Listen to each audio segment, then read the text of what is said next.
Саламатсыздарбы, урматтуу кыргыз элим, мекендештер, мусулман бир туугандар. Жараткан адам атага жан киргизгенден кийин бүгүнкү күнгө чейин өз пендесине ар кандай сыноолорду берип келе жатат. Алхамдулиллах. Бүгүнкү Кыргызстандагы шылуундар жөнүндө иликтөө жасадык эле. Биздин алакандай Кыргызстаныбыздагы аярлуу жашоосун өткөрүп жаткан мекендештерибиздин жашоосунан маалымат алган инвесторлор соцсеттерден жарыя кылышкан, үй-жай салып беребиз деп сунуштарын айтышкан. Айтылган сөздөн көп убакыт өтпөстөн менде жер бар, сатып алып үй-жай сала бергиле деген алдамчы шылуундар бар экендигин бир дагы инвестор билген эмес. Өкүндүргөнү өлкөбүздөгү кээ бир жарандарыбыз өздөрүнүн жеке кызыкчылыгын элден жогору коюп, ошол инвесторлордун келишине тоскоолдук жараткан маалыматка күбө болдук. Алган маалыматтарыбызга караганда, Талгат Кожогулов деген адвокат ошол сунуш кылынган жер боюнча иштептир. Ал киши 2017 жылдын октябрь айында өтүүчү шайлоого Кыргыз Республикасынын президенттигине кандидатурасын койгон. Ошондой эле 10 гектар жерге ээлик кылган Калыбай Зулпкаров деген жарандын адвокаты болгон. Жердин ээси Калыбай Зулпкаров Бишкек шаарынын тургуну Сайыт Өлмөскановго 10 гектар жерин $225 миң сатам деп сунуштаган. Өз ара келишим түзүлгөндөн кийин Калыбай Зулпкаров 10 гектар жерин Сайыт Өлмөскановго өткөрүп бермекчи болот. Жана доверенность жазып берген. Алдын ала сүйлөшүлгөн келишим боюнча Сайыт Өлмөсканов 2 бөлмөлүү квартирасын Калыбай Зулпкаровго өткөрүп берген. То есть Калыбай Зулпкаровдун көрсөтмөсү боюнча квартира адвокаты Талгат Кожогуловго өткөрүлмөкчү болот. Бирок Талгат Кожогулов квартираны өзүнө каттаттырбастан ошол замат ошол жерден эле башка бирөөгө сатып, акчасын Сайыт Өлмөскановдун көзүнчө санап алып, сол чөнтөгүнө салган. Азыр 10 гектар жердин кызыл китеби боюнча айыл өкмөттөн бүтө элек бир аз иш кагаздары бар деп Калыбай Зулпкаров жана анын адвокаты Талгат Кожогулов экөө Сайыт Өлмөскановдон убакыт сурашкан. Жана алар убакытты созуп тура беришкен. Бүгүнкү күнгө чейин 10 гектар жердин кызыл китебин өткөрүп беришкен эмес. Маалыматтарга караганда, адвокат Талгат Кожогулов 2018 жылдан бүгүнкү күнгө чейин 10 гектар жерди ар кимге сунуштап сатып албай жаткандыгы белгилүү болду. Бул окуянын башталышы 2017 жылдын жай мезгилинде болгон. Биз сатып алганбыз Кызылдай акчага. Кимден сатып алдыңар? Талгат Ашыркулович Кожогуловдон сатып алдык. Ал деген бул жерде болгон адвокат. Аны жердин кожоюну адвокат кылып койгон. Аны мага ошол соодалашып мага сатканда өзү тааныштырган. Ушул менен биргеликте мен сага бүтүрүп документтериңди оформить этип жайыңа коюп беремин деп анан соодалашып, анан соодалашкандан кийин анан биз дагы ошол договордогу суммаларды берип баштаганбыз да. Ассалому алейкум, урматтуу мекендештер, достор. Мен бүгүн Сайыттер кайрымдуулук кыймылынын жетекчиси Сайыт Умар менен жолугуп калдым. Учурдан пайдаланып, өзүмдү кызыктырган 1-2 суроону берип калайын дедим эле. Анда суроо сизге. Айтыңызчы, Сайыт Умар, сиздер көп балалуу жалгыз бой энелерге үй салып, турак жай менен камсыз кылуу максатында 60 үй курулуп башталды деп уктук эле. Ошол үйлөр эмне болду? Биринчиден ассаламу алейкум, рахматуллахи ва баракату. Туура, түз эле азыр суроого жооп өтө турган болсок, туура бул боюнча биз өзүбүз айтканбыз 2017 жылда жалгыз бой энелерге ошол турак жай маселесин чечип берүү керек. Бул өтө зарыл. Биз ошол турак жайды чечүү үчүн ошо курулуш иштерин баштадык деп биз өзүбүз айтканбыз. Бул соцсеттерде дагы биздин сүйлөгөн сөздөрүбүз бар 2017 жылда. Туура айтып жатасыз. Биз ошол турак жай маселесин чечүү максатында курулуш жасоо үчүн жер карадык. Туңгушта жакшы жер бар экен. Анын кожоюну Калыбай Зулпкаров деген аксакал сүрүштүрүп, таап бизди байланышка чыгып, анан ушундай бир сооптуу иш баштапсыңар. Биз абдан сүйүнүп атабыз, абдан кубанычтабыз. Ушундай сооптуу иштерди баштапсыңар. Ошо ишиңерге Кудайым өзү ийгилик, берекеттерди берсин. Менде бир сунуш бар эле деп анан сунуш берди да бизге. Ошол 10 гектар жер бар экен ал кишинин. Ошол жерди бизге сунуштады. Анан барып көргөндөн кийин бул жер бизге абдан жакты да, ыңгайлуу сонун жерде экен. Туңгучта ошол жолдун боюнда эле. Канча болот? Ачык суммаңызды айтыңыз. Сизден наразы болуп калбаңыз. Эч ким наразы болуп калбасын. Үй бүлөңүз менен кеңешиңиз. Баары менен кеңешкенмин, чечим чыгарганмын, сага сатам депти. Анан соодалаштык. Анан аксакал өзүнүн суммасын айтты. Мен моунча суммага сатамын деди. Анан мен айттым, разысызбы? Биз ошол сумманы сизге төлөп берсек. Мен ошого разымын деди. Андай болсо мен сизден жериңизди сатып алам деп анан ошол жерде тууган ургу менен биргеликте ошолордун күбөчүлүгүндө анан кол беришип мен бул Калыбай Зулпукаров аксакалдан жерин алдым, сатып алдым. Гос архитектурадан киши алып барып туруп, анан чыйдырып туруп, ошол 180 участок чыгардык. Ал жерден 4 сотиктен кылып 180 участок чыгарып туруп, бул участоктарды 60-ына үй салып баштайын деп, анан мен ал жерде уже курулушту баштаганмын башын.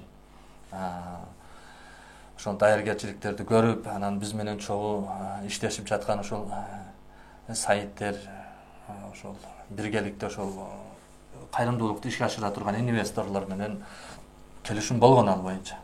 Ошол бул жер Туңгучта, анан бир аз ошол уруксат кагаздарында проблема болуп атат. Проблема болгондугуна байланыштуу ошол 2017-жылдан бери бул ишке ашпай келет да. Биз курулушту, мисалы уруксат кагаздар берилген болсо, бүгүн, эртең болсо эртең баштайбыз. Биз бул жарыяны бергенден кийин бизге көп эле кайрылуулар келген. Азыр ал жерде биз башкы этап, биринчи этабын 60 үй салып баштайбыз ал жерге. Азыр биздеги кайрылуулар азыр 300ге жакын кайрылуу бар менде. Эмне тоскоолдук болуп жатат сиздерге? Биз ал жерге бар байкашыбызга караганда ошо чөйрөсүндөгү кишилердин баары бир трансформациясы жок эле үй салып алыптыр. Эми бул соопчулук иш болуп аткандан кийин, ошондой берейин деп аткандан кийин анан трансформациясы жок жерге үй салып туруп берип атканыбыз кандай болуп калат? Ошо трансформациясын күттүңүздөр да? Трансформациясын күттүк, анан ошол иш уруксат кагазын берсе ошол жерди сатып алган жерибизден. Ошол бүгүн болсо бүгүн, эртең болсо эртең биз даярбыз курулушту баштап тез менен ошол инвесторлор даяр. Инвесторлорубуз даяр. Бул мына 2017 жылдан бери буну биз күтүп келебиз да. Мен оюм бар, ниетим бар, мына азыр мына жогору жактагы бийлик өкүлдөрү азыр мына өкмөтүбүз Ода кааласа жакшы иштерди алып барып атат, кичине ушуга көңүл буруп койсо, ошол уруксат кагаздарына. Мына стройка башталып, 60 киши үй менен камсыз болуп калат эле. Талгат Кожогулов деген адвокат ошол жер боюнча иштептир. Ал киши 2017-жылы Кыргыз Республикасынын президенттигине кандидатурасын койгон. Ошондой эле 10 гектар жерге ээлик кылган Калыбай Зулпукаров, сиз айтып жаткан Калыбай Зулпукаров деген жарандын адвокаты болгон. Жердин ээси Калыбай Зулпукаров Бишкек шаарынын тургуну Сайыт Өлмөскановго сизге 10 гектар жерин сатам деп сунуштаган. Калыбай Зулпукаров менен Сайыт Өлмөскановдун ортосунда 10 гектар жер $225 000 бааланып, доверенность берилип, алдын ала сүйлөшүлгөн келишим боюнча 2 бөлмөлүү квартираңызды өткөрүп бергенсиз. Айыл өкмөттөн бүтө элек бир аз иш кагаздары бар деп Калыбай Зулпукаров жана анын адвокаты Талгат Кожогулов сатып алуучу Сайыт Умардан убакыт сурап, убакытты созуп тура беришкен. Ушул чынбы? Бул маалыматтар негизинен жалган эмес. Жалган эмес. Бул Талгат деген Кожогулов, Ашыркулович деген адвокат ал жерде иштеген. Эми мындай да. Бул соопчулук иш. Соопчулук иш эмне экендигин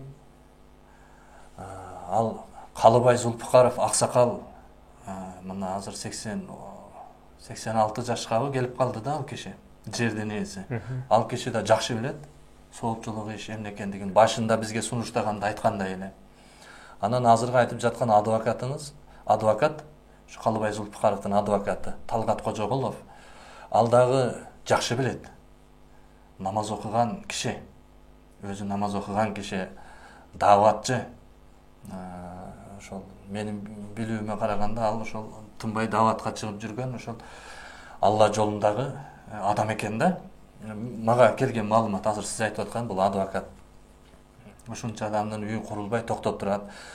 Бизге донорлук кылган ошол инвесторлор бүгүнкү күнгө чейин эми таң калып эле турушат. Эмне болду? Курулуш башталды эле. Эми аларга деле мен конкреттүү ошол трансформацияны көрсөтүп, уруксат кагаздарын көрсөтүш ниетим бар да аларга деле. Ошончо курулуп калышлыгына спонсор болуп аткандан кийин бизден так маалыматтарды каалайт да алар деле. Ошондой экен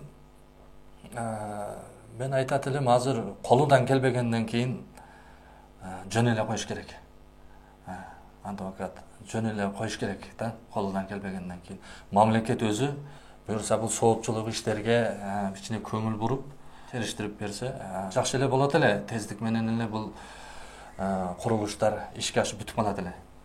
Кожогулов Талгат деген, Ушузга караганда ал киши сизден башка дагы сизден кийин башка бөрөлөргө сатып алар дагы ушундай элик кылып атат деген сөз угуп атабыз. Мен бул жерде бир нерсеге ишенем да, себеби ошол Талгат Кожогулов деген адвокат бул 5 маал намаз окуган киши. Менин билишим, мен көргөнүм 5 маал намаз окуганын билем анын. Анан дайым дааватка чыгып жүргөн дааватчы экендигин билем, дааватчымын деп айткан да жерлери бар. Кээ бир жерлерде. Анан биз Кудай жолундагы киши деп билебиз. Касым Акунов Умар ажы деген киши бар да.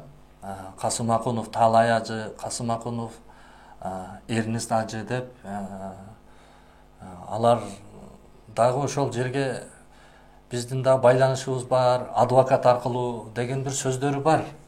Бир сөздөрдү сүйлөгөнү чын. Эгер сатып алган болсо, ким аркылуу сатып алды аны? Ким аркылуу сатып алды? Ал жерди мен 2017-жылы ошо Калыбай Зулпукаровдун туугандары үй бүлөсүнүн күбөлүгүндө кол алышып туруп сатып алганмын. Мына жана сиз айтып атканыңыздай. Аны ал Талгат да жакшы билет. Ошол жерде күбө болуп өзү отурган. Анан биз тараптан да, менин жамааттым тараптан дагы, мисалы мына Сайыттер кыймылы тараптан дагы 4-5 киши ал жерде отурушкан, бардыгы бул боюнча съемкалар деле бар. Биз ачык айкын сатып алганбыз ал жерде. Ал үй бүлөсү күбө дегендей. Анан ушунун баарын билет, анан билбейм, ушу териштиргенде бунун баары чыгат да. Менин айтайын дегеним, бул жердин уруксат кагаздары бүт элек. Курулуш токтоп турат. 2017-жылы биз бул курулушту баштап 2017-жылы аягына буюрса жакшы тилек ойлорубуз бар эле. Мен ошол бизге инвесторлук кылып аткан, ошол спонсорлук кылып аткан кишилердин баарын чакырып, урматтуу бийлик өкүлдөрүнө жолуктуруп, ошол жерде барып лентасын бирге кыркып, лентасын кесип, ошол жанагы жалгыз бой ошол кайрылган энелердин баарына мен бул жерлерди тапшырып бүтүрөм деген ойлорум бар эле. Бирок тилекке каршы бүгүнкү күнгө чейин ошол жердин ошол уруксат иштери бүтпөй келет. Кудай буйрса эми мына азыр чыныгы эл үчүн иштей турган бийлик келди. Үмүтсүз шайтан дейт. Үмүт кылып туралы. Кудай буйрса ошол жерлерге дагы мына сиздер өзүңүздөр максат кылып, үй куруп, тура жай беребиз деген жалгыз бой энелерге, энелер ушундай муктаж болгондор үйлүү болуп калат деген үмүттөбүз биз дагы. Жакшылыкты чечүүчү Аллах Таала эми Кудай буйрса жакшылыкка чечилсин деп үмүт кылалы. Рахмат сизге дагы, Калыбек ага. Мына ошо соопчулук иш болуп жаткан эле деп ошол учурда сиз дагы ошол күбө болгон экенсиз. Ушундай башталды эле деп, ошол иш эмне болуптур, кабар алып коелучу деп көңүл бурганыңызга абдан ыраазыбыз. сүйүнүп жатам. Рахмат сизге бүгүн ушул конок кылганыңызга. Рахмат. Аллахым ыраазы болсун. Сак саламат болуңуз. Урматтуу мекендештер, акыйкат, адилеттүүлүк, чындык эч качан жеңилбейт. Ал дайыма элдин колунда, ал дайыма Алла жолунда да. Кудай буйрса бардыгы жакшылык менен бүтөт деген үмүттөбүз. Жерлерди бир адамдан экинчи адамга жасалма документ менен жасап туруп сатып жиберген мошенниктерди жазалоочу мезгил келди. Дагы кайсыл жерде ушундай бир мошенничество болсо, элге ачык көрсөтөлү. Ачык көрсөтөлү. Пока алар качып, изин жашырып кете электе.